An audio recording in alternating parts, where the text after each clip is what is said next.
So it's Danny Flexon here for Seconds Out. Delighted to be joined by my good friend, promoter Dmitry Salita. Dmitry, how are you doing? I'm doing great. Good to be on. Good to have you on. We saw a big fight during the daytime in the UK, which was a pleasant surprise. I don't know if you got to see it because it was in the very much the early hours in the US. Naoya, Inoue, and Stephen Fulton. Did you manage to watch it? I did manage to watch it. Such fights we got to get up for. What did you make of it? A fairly dominant performance. First of all, a lot of respect for Stephen Fulton for traveling thousands of miles away from home and putting on a great performance against one of the generational greats in truly the monster Inoue. He is such a special talent, uh, just so versatile and powerful and explosive inside the ring. Has a interesting personality as well. I feel that U.S. boxing fans and probably the U.K. boxing fans will be interested to know more about him. And he's really reminds me a little bit of Manny Pacquiao, as Manny Pacquiao climbed through the weight classes and dominated in such an impressive fashion. And I believe that the future holds that for Inoue as well. Fulton seemed to try a few different strategies during the fight, all of which were overcome ultimately by Inoue. But is there a style out there, or a perfect photo fit of opponent that you could imagine troubling Inoue, or is it simply that he moves through the weights until he finds someone that's too big, too strong physically, perhaps? Well, I feel that for Inoue to have real issues, he's gonna need to fight someone just like him, someone who can judge distance, who can change speeds, who can explode in a matter of seconds. I mean, you just saw such a versatile fighter in terms of changing his attack body to head, faking with his eyes, just subtle movement that makes him just so special. He is really just a pleasure to watch. And a lot of times the purely scientific fighters are purely scientific. They do not have a lot of firepower and are not very big punchers. But Inoue has both. He's very good. He's a very good skilled boxer. Can read the fight very well. Can read his opponent really well, and he's also so explosive and so powerful. And just climbing through the weight classes, you rarely get to see it. Also, for me, uh, again as a boxing fan, always interested to know about those Eastern fighters. Interested to know about how he grew up. Interested to know how he trains. I'm interested to know how he lives, and I'm sure that there's an array of fans like myself that want to know about his story. So I feel that besides his incredible fighting ability, the storytelling aspect is also going to be very interesting. And if he can learn some English, I believe that the sky's the limit for him, and he can really be a crossover, true superstar in the sport of boxing. And you know what? Actually, just I thought about it this morning. Canelo, obviously the biggest star in the sport of boxing, but his brand is winding down a Hmm. little bit. He's not as dominant as he used to be, and he's been around for a long time. So, we the boxing fans always are looking for something new and something fresh, a fresh superstar that the sport needs. For the sport to grow, we need superstars. And actually, his first fight in the United States, he fought against my fighter Antonio Nieves. That was on HBO, and I was there, and he looked very good. But I didn't think that he would be who he is today. Uh, but it is great to see the becoming of a superstar. It is great to see new stars being born in the sport, and hopefully, he will get a large following from not only from boxing fans but also from regular sports fans. And I really believe that because of his where he comes from, of his special nuances that make him who he is, he really has that potential.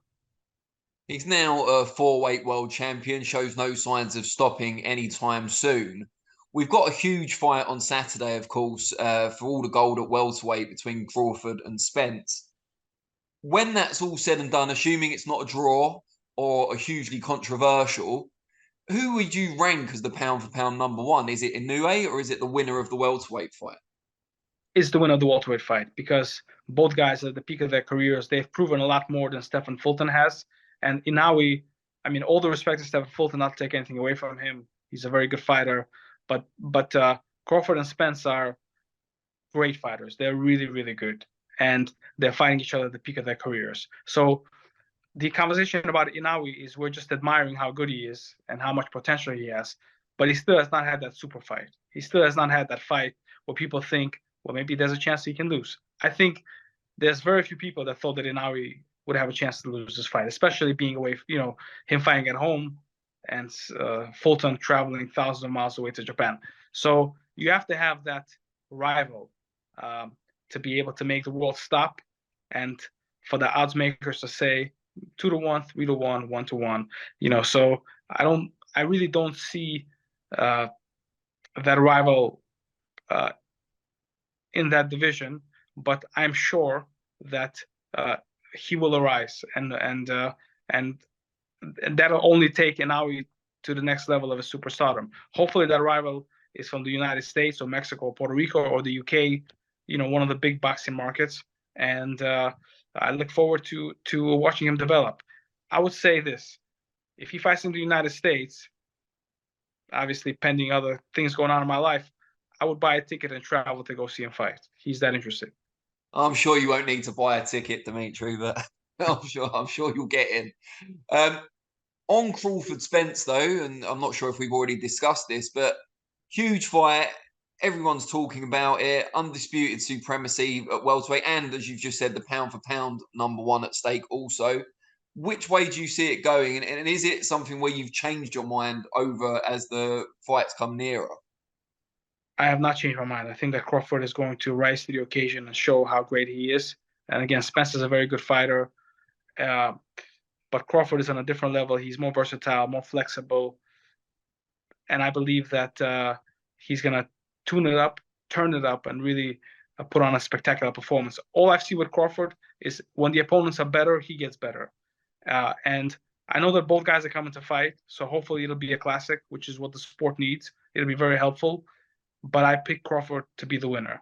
But I do want to say that Derrick James has a great camp going on with lots of great fighters all training together and have fights relatively close to one another. And one guy that I feel it has had a positive effect on is Anthony Joshua. And I believe that Anthony Joshua will greatly benefit from being in camp with Spence, with Ryan Garcia, with Charlo, and himself. It creates a very healthy energy, a very healthy elite energy, and everybody pushes each other to work hard and to challenge themselves, because Charlo and Spence are both in for very challenging fights, and so is Joshua. So he needs that spirit of being challenged, and I believe that one of the benefits of training with Derrick James for Anthony Joshua, who's a very good fighter, knows how to fight, knows how to throw a jab, a right hand, an uppercut, and a left hook, and how to fake and how to move his feet. He's an elite fighter.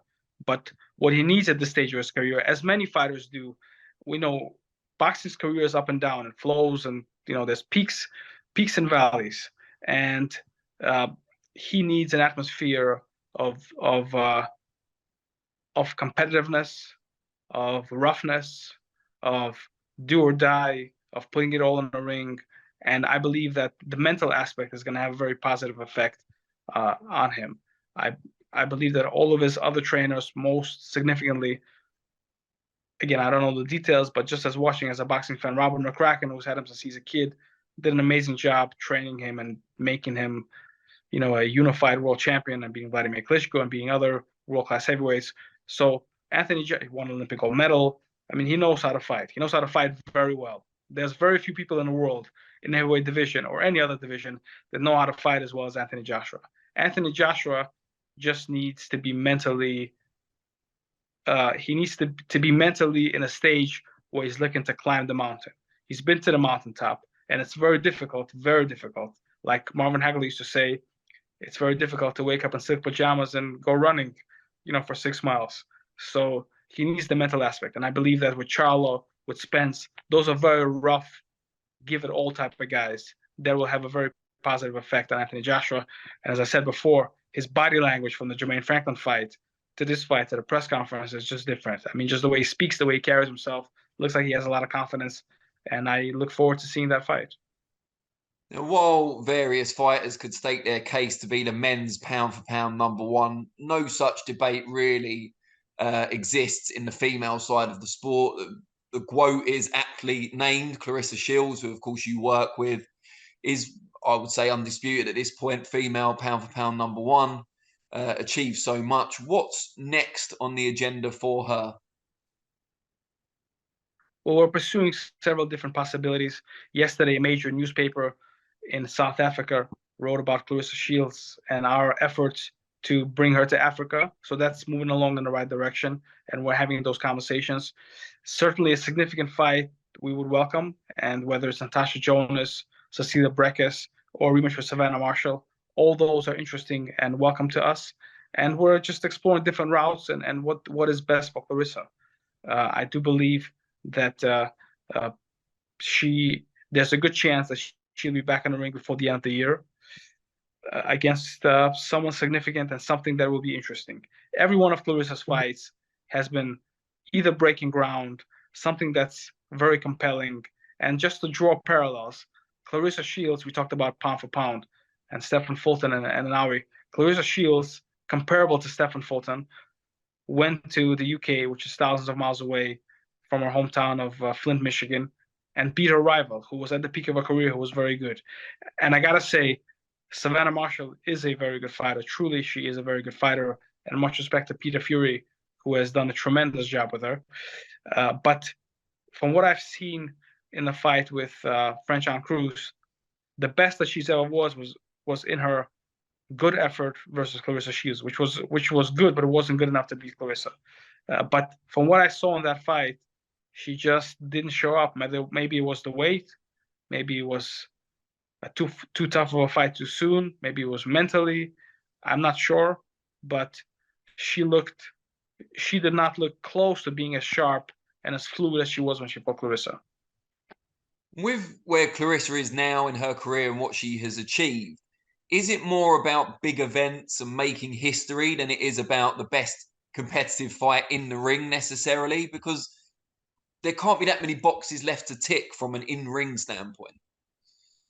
Well, in women's boxing, those two are correlated because, there is not a lot of elite, there's not a lot of elite fighters at the weight class that would make it compelling. So the last fight was compelling. First of all, she fought the #1 contender in Marcela Cornejo. Second of all, she opened up new ground and opening up big-time boxing in the city of Detroit, which was a big deal in a beautiful, brand new arena in a historic city. So, we feel that Claressa's next fight, as has been every fight for a significant amount of time, should be of significance and should be against a significant opponent. The issue sometimes is whether, you need a dance partner, and sometimes the dance partner doesn't want to get on the dance floor. So as we saw with Natasha Jonas, who's saying all these kind of things and offering to fight Claressa at 147 pounds. I mean, it's like, again, like Don King used to say, there's 99 ways to say no and only one way to say yes. And Natasha Jonas, again, good fighter. I like her. I like Joe Gallagher. But come on, man. Either don't talk about it, or if you really want to make it happen, talk about ways of making it happen at a real weight, with real value, with something that's acceptable to both. So when you talk about that, it's like, it's non-existent.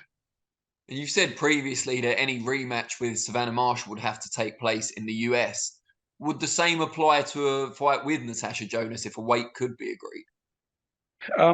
Not necessarily. I mean, at the end of the day, Claressa is the boss of her career and of which way she wants to go. And things change. And obviously, economics is a very important part of it. We would like for Claressa to come back to the UK at some point because we love the UK boxing fans and they've shown us so much support.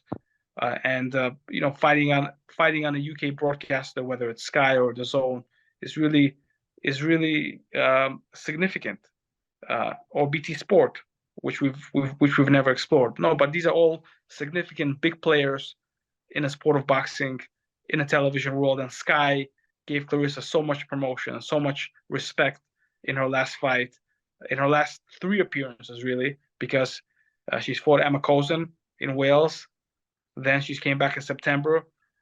It almost happened, but then we had the unfortunate passing of the Queen, and then it happened the 3rd time. So Sky has been so supportive of Claressa and have given us so much incredible exposure and did great storytelling.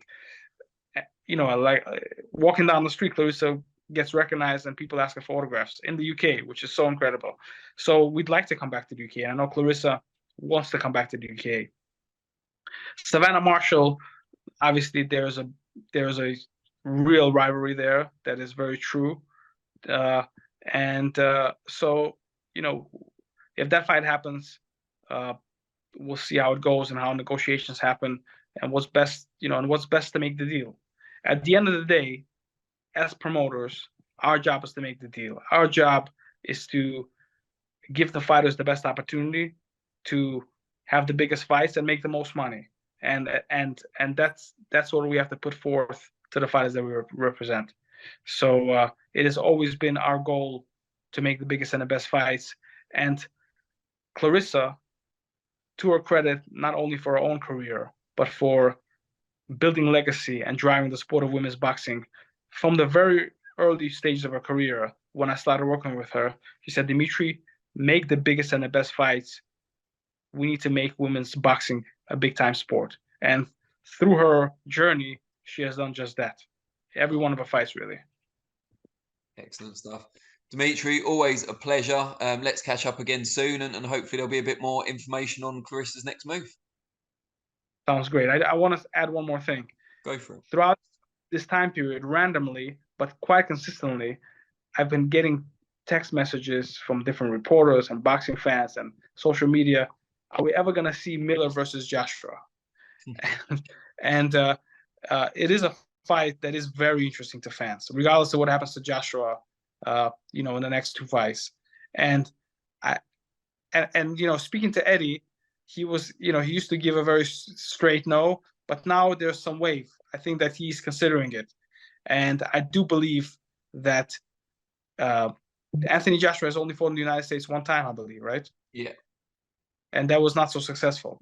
No. So, yeah.